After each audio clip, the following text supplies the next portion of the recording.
আসসালামু আলাইকুম, সবাই কেমন আছেন? আশা করি ভালো আছেন। সবাইকে শুভ সকাল। আজকে এই তো হাঁটতে বের হলাম ভাবিদেরকে নিয়ে স্কুলে, ভাবি আর কি বাচ্চা কাচ্চা দিয়ে স্কুলে। তারপর আমরা সবাই মিলে একসাথে হাঁটতে বের হলাম। তো এইটা হলো নির্বাচন অফিসের সামনে নতুন রাস্তাটা। এই রাস্তাটাই সকাল হলেই অনেক লোকজন হাঁটাচলা করে, ব্যায়াম ট্যাম করে। তো আমরাও হাঁটি।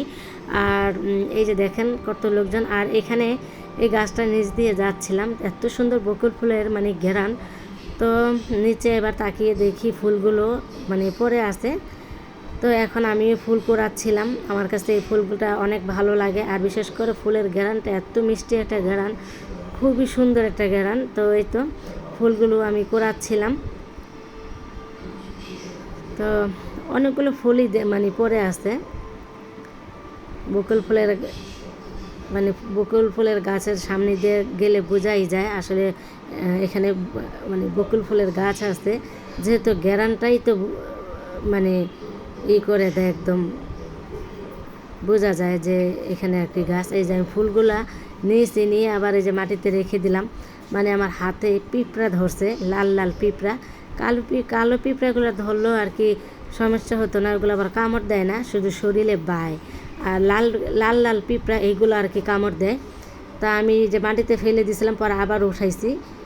ফুল তো আমি নিবই, যাতে কামড় দেয় পিঁপড়ায়। তারপরে যে আবার নিচ্ছিলাম।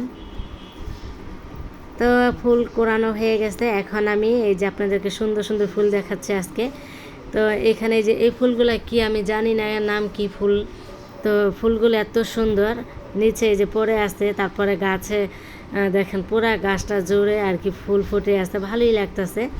আর এই যে এই ফুলটার নামও আমি জানি না, সাদা সাদা ফুলগুলো ফুটে আছে।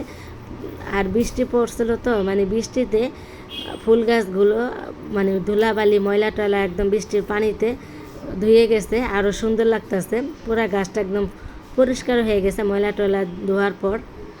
বৃষ্টির পানিতে একদম গাছটা পুরা হয়ে গেছে, একবারে ময়লা টলা যা ছিল সবই ধুয়ে গেছে বৃষ্টির পানিতে। এখন তো গাছটা আরও সুন্দর লাগতেছে। তো কিছু ফুল আমার আর কি লাগবে, এই জন্য অল্প করে কিছু ফুল নিয়ে নিব। তো ফুলগুলো আসলে ছিঁড়তেছি, তবে আমার লাগবে দেখে। আর আমি কিসে নিব, পলি টলি নাই, এখন আমার ব্যাগের ভিতরে রাখবো। এই যে এই গাছটা ভরা আর কি ফুল। এই গাছগুলো প্রতিদিনই ফুল ফোটে। তো যাই হোক, আমার ফুল কোরানো শেষ, হাঁটাও শেষ হলো, আমি বাসায় চলে আসছি। এসে আবার এই যে রান্নাবান্না শুরু করে দিলাম। আজকে গরুর মাংস কোরমা রান্না করব। তো এখানে টক দই দিলাম একটু, দুধ দিয়ে, তারপরে মশলা যা লাগবে কোরমা করার জন্য সব মশলা আর কি দিয়েছি। দিয়েটি এখন আমি ভালোভাবে এখন আর কি কষিয়ে নিব মশলাটা। তারপরে আর কি মাংসটা দিয়ে দিব। পাশের চুলায় কিন্তু একটু পানি গরম করে নিতে আসছি মাংসতে দেওয়ার জন্য।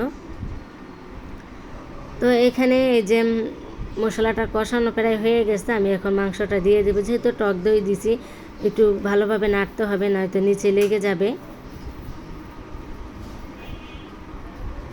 তো অনেকদিন পরে আমি গরুর মাংস কোরমা রান্না করে নিতে আসি। তো মাংসগুলো ভালো করে ধুয়ে টুয়ে পরিষ্কার করে নিলাম। এখন মাংসগুলো আর কি দিয়ে দিতেছিলাম পানি ঝরিয়ে। টক দই দিলে না তাড়াতাড়ি আর কি মাংসটা সিদ্ধ হয়ে যায়। আর একটু পরপরই নাড়তে হয়, তা না হয় ওই যে নিচে লেগে যায়, এই আর কি। তাই ভালোভাবে নাড়তে হবে। তো এখন এই তো মাংসগুলো সব দিয়ে দিলাম। তারপরে এখন আমি আবার একটু দুধ দিয়ে দিব।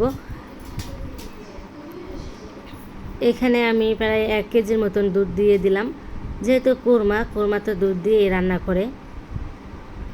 এখন আমি একটু ঢাইকা দেব, গরুর মাংস সিদ্ধ হতে একটু সময় লাগে। তো কোরমাটা কিন্তু হয়ে গেছে। এখন একটু গুঁড়া দুধ দিয়ে আমি আর কি নামিয়ে নিব।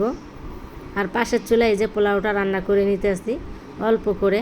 তো যাই হোক, ভিডিওটা এখানে রাখবো। সবাই ভালো থাকবেন। আল্লাহ হাফিজ।